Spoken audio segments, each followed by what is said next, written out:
تعالوا اقول لكم على اسهل طريقه لتخليل الزيتون بطريقه المصانع. وبما ان الزيتون ده ميعاده ففرصه ان احنا نخلل شويه كويسين. اول حاجه في حله على النار هضيف لها ميه، واول ما الميه تغلي هسيبها على جنب لحد ما تبرد خالص. الزيتون اللي انا استخدمته ده اسمه كلاماتا او دولسي. بيبقى شكله كده ملون، وبيبقى فيه لونه اسود في احمر في اخضر. اول خطوه بنقي الزيتونه المستويه. كل الزيتون المستوي ده بطلعه على جنب لان هو ممكن يبوظ الزيتون. والتخليل بتاع الزيتون كله يبوظ بسببه، لان ممكن بعض الناس يتخيلوا ان هو زيتون اسود مستوي.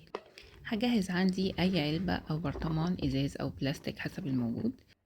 هعقمهم كويس، لو بلاستيك طبعا هغسلهم بمية سخنة واسيبهم لحد ما ينشفوا.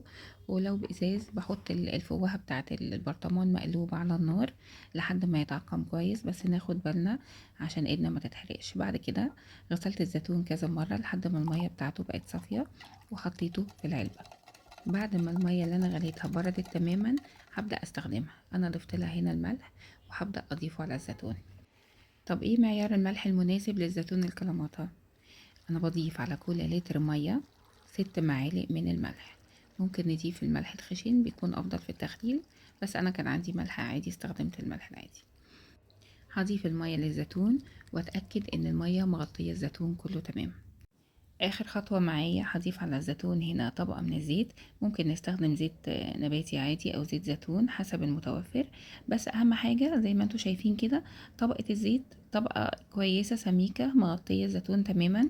ودي بتكون طبقة عازلة عن الهواء لو في اي هواء دخل للزيتون. العلب اللي انا استخدمتها في التخليل دي كانت بلاستيك رقم 5. ويفضل طبعا ان احنا نستخدم بلاستيك رقم 5 عشان يكون صحي اكتر. بس لو مش متوفر عندنا ممكن نستخدم اي علبة او اي برطمان زي ما قلت لكم. هقفل العلبة كويس قوي واتأكد ان الغطا محكم الغلق عشان نضمن ان مفيش اي هواء يدخل للزيتون.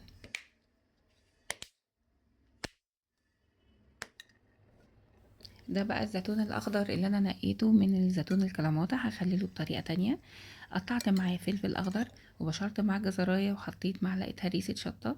دول 3 ليمونات انا عصرتهم، اخدت الميه بتاعتهم دلوقتي هقول لكم هعمل بيها ايه. وسلقت ال3 ليمونات، 3 او 4 حسب الكميه اللي انتوا حابينها. دي الميه اللي انا سلقت فيها الليمون. ضفت عليها شويه من الميه اللي انا هخلل بيها الزيتون وظبطت الملح بتاعها.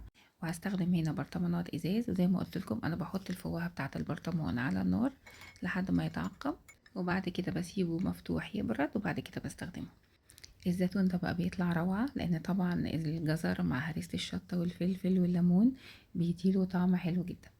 الليمون اللي انا عصرته دوت بضيفه بقى حوالي 4 ليمونات، بضيف في كل برطمان حوالي ليمونة ليمونة ونص.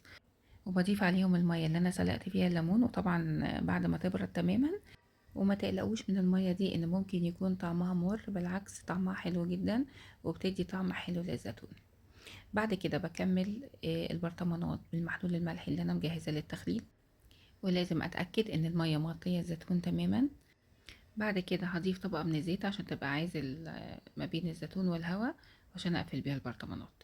بالنسبه للبرطمانات هنا انا ضفت عليها طبقه من الاسترتش راب او ممكن اي كيس بلاستيك. وده طبعا زياده في الامان عشان نضمن ان مفيش اي تسريب هواء ممكن يوصل للزيتون. شوفوا جميل قد ايه. بصراحة يعني لو جربتوه هيعجبكم قوي، وهتبطلوا تشتروا زيتون من بره تماما. وبكده ابقى خللت معاكم الزيتون الحلو والحار.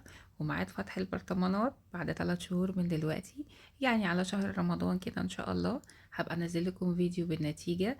وما نحاولش نفتح قبل كده لانه مش هيكون استوى. والحقوا خليله بسرعة، ولو حتى كيلو واحد جربوه لان هو بيفنش خلاص.